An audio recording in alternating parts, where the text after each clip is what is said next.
Assalamualaikum warahmatullahi wabarakatuh. Perkenalkan, nama saya Hanifah Fauzia. Saya dari kelas A Manajemen 2020. Di sini saya akan memaparkan tentang penganggaran modal.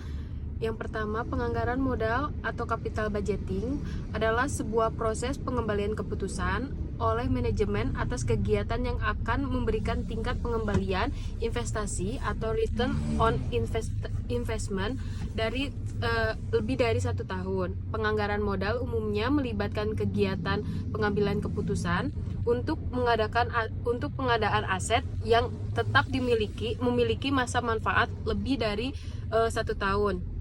Penganggaran modal hanya memfokuskan pada kegiatan-kegiatan yang memiliki jangka waktu pelaksanaan lebih dari 1 tahun. Urgensi penganggaran modal yaitu yang pertama, jumlah dana yang diperlukan untuk melaksanakan kegiatan sangat besar. Dalam melaksanakan kegiatan tersebut, perusahaan tidak hanya menggunakan dana dan kas internal perusahaan, tetapi juga menggunakan dana dari para kreditur.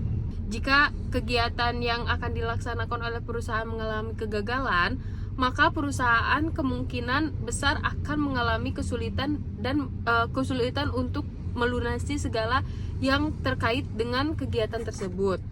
Jika perusahaan tidak mampu melunasi utangnya, maka perusahaan kemungkinan besar akan dilikuidasi atau ditutup.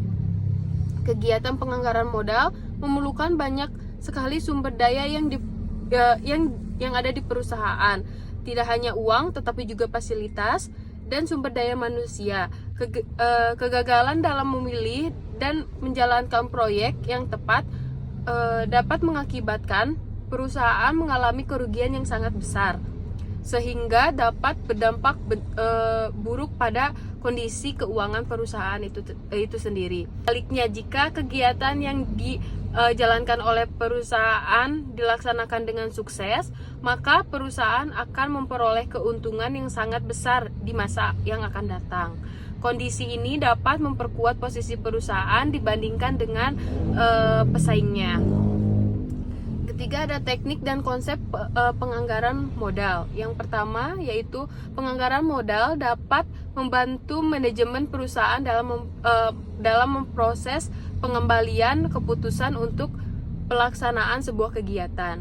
Keputusan yang diambil oleh manajemen adalah apakah manajemen akan melaksanakan kegiatan tersebut atau justru sebaliknya. Selanjutnya ada metode payback period.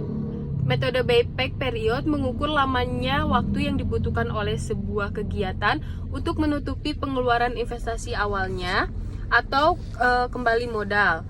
Selama kegiatan berlangsung, perusahaan akan memperoleh arus kas masuk bersih, kemudian arus kas masuk bersih yang akan diperoleh setiap tahun dijumlahkan. Jika jumlahnya arus kas masuk bersih telah sama dengan pengeluaran investasi awalnya, maka perusahaan dianggap sudah kembali modalnya. Metode ini akan memilih kegiatan yang memiliki payback periode tercepat. Kedua, ada metode net present value, yaitu salah satu kelemahan dari metode payback period adalah tidak memasukkan nilai awal dari arus kas bersih yang diterima di masa mendatang atau sering disebut time value of money. Seperti diketahui, uang memiliki dimensi nilai waktu. Misalnya, nilai uang sebesar 1 juta yang diterima 1 tahun, kemudian tidak akan sama dengan uang sebesar 1 juta yang akan diterima. Hal ini adalah konsep bunga majemuk dalam inflasi. Yang kedua, jika kita menerima 1 juta saat ini, kemudian uang kita ditabung dan memperoleh bunga nilainya di tahun depan lebih besar dari 1 juta nilai pokok plus bunga, metode dalam penganggaran modal yang akan dibahas selanjutnya adalah metode net present value. Dengan menggunakan metode net present value, sebuah nilai arus kas bersih yang diterima di tahun-tahun mendatang akan dihitung saat investasi dikeluarkan. Di present value kan dengan menggunakan tingkat diskonto tertentu. Tingkat diskonto yang digunakan dapat diperoleh oleh tingkatan pengembalian investasi yang diharapkan oleh perusahaan. Kemudian arus kas bersih tersebut dikurangi dengan nilai investasi awal untuk memperoleh NPV. Selanjutnya ada anggaran perusahaan dagang. Anggaran perusahaan dagang adalah kegiatan usaha utama perusahaan dagang yang membeli dan menjual barang dagang. Perusahaan membeli barang dagang dari pemasok, kemudian langsung menjualnya kepada pelanggan, tanpa ada perubahan yang signifikan terhadap barang dagang itu sendiri. Contoh perusahaan dagang adalah minimarket dan department store. 3 tahun layaknya perusahaan lain, perusahaan manufaktur dan jasa, perusahaan dagang selalu menyiapkan anggaran induk, master budget. Anggaran tersebut diperlukan untuk perencanaan dan pengendalian kegiatan-kegiatan yang ada di dalam perusahaan. Bab sebelumnya telah membahas proses penyusunan anggaran induk perusahaan, manufaktur dan jasa. Bab ini kita akan membahas tentang penyusunan anggaran induk untuk perusahaan dagang, seperti anggaran perusahaan manufaktur dan jasa. Perusahaan dagang memulai menyusun anggaran induk dengan menyusun anggaran penjualan. Di sini ada anggaran penjualan. Anggaran penjualan adalah anggaran yang ada dalam perusahaan dagang untuk menyajikan informasi tentang perkiraan jumlah barang dagang yang akan dijual. Berikut harga jual untuk satu periode anggaran. Contohnya, PT Pri Palestine yang akan didirikan sejak tahun 2004 memiliki toko Kids Store yang khusus menjual pakaian anak-anak selama ini. Toko tersebut menjual 4 jenis pakaian, yaitu baju model AX, baju 4BX, serta celana model C, Y, dan DY. Anggaran penjualannya, Manajemen PT Palestine menargetkan kenaikan kuantitas menjual barang untuk seluruh model di tahun 2002 sebesar 10% dibanding penjualan di tahun 2001. Harga jual untuk setiap produk yang dijual ditargetkan hanya sebesar naik 5% dibanding dengan harga jual di tahun 2021. Karena tingginya tingkat pesaing dalam penjualan baju khususnya anak-anak berdasarkan informasi tentang perkiraan harga jual dan kuantitas barang yang akan dijual. Atas kemudian manajemen PT Pri Palestine menyusun anggaran penjualan untuk tahun 2002 seperti anggaran pembelian barang. Anggaran pembelian barang adalah anggaran penjualan yang dibuat. Langkah selanjutnya adalah menyusun anggaran pembelian barang dagang. Anggaran pembelian barang dagang adalah anggaran yang menyajikan informasi tentang sejumlah barang dagang yang akan dibeli berikutnya. Harga belinya untuk satu periode anggaran. Informasi yang diperlukan untuk penyusunan anggaran sebesar barang dagang adalah sebagai berikut. 1. Jumlah penjualan barang dagang. Formasi tentang jumlah barang yang direncanakan untuk dijual pada satu periode anggaran. Informasi ini diperoleh dari anggaran penjualan. Perkiraan jumlah persediaan akhir barang dagang di akhir periode.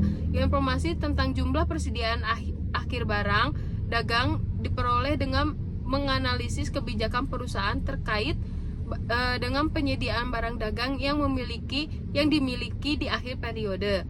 Perusahaan perlu memiliki cadangan persediaan barang jadi untuk menghindari stock out cost, yaitu barang yang timbul karena perusahaan tidak memiliki persediaan saat pelanggan ingin membeli. Jumlah persediaan awal barang dagang. Informasi tentang jumlah persediaan awal barang dagang dapat diperoleh dari anggaran pembelian barang dagang periode sebelumnya.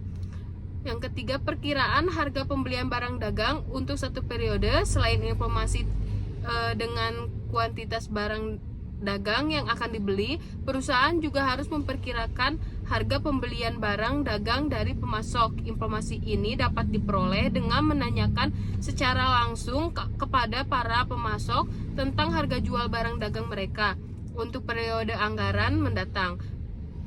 4. Ada anggaran beban pokok penjualan. Anggaran beban pokok penjualan, anggaran beban yang menyajikan informasi tentang perkiraan beban pokok penjualan untuk periode mendatang. Beban pokok penjualan adalah biaya persediaan barang dagang yang akan dijual pada satu periode tertentu. Informasi yang diperlukan untuk menentukan beban pokok penjualan adalah sebagai berikut. Yang pertama, tentang data tentang pembelian barang dagang, persediaan awal barang dagang, dan persediaan akhir barang dagang. Yang kedua, asumsi arus biaya yang digunakan LIFO, FIFO, LIFO atau rata-rata. Yang kelima ada anggaran laba rugi. Anggaran laba rugi disusun untuk memberikan informasi kepada manajemen tentang perkiraan laba atau rugi yang akan diperoleh untuk periode anggaran mendatang. Informasi yang diperlukan untuk menyusun anggaran laba rugi berasal dari anggaran-anggaran yang telah disusun sebelumnya. Pemaparan tentang penganggaran perusahaan dari saya. Mohon maaf bila ada salah kata. Wassalamualaikum warahmatullahi wabarakatuh.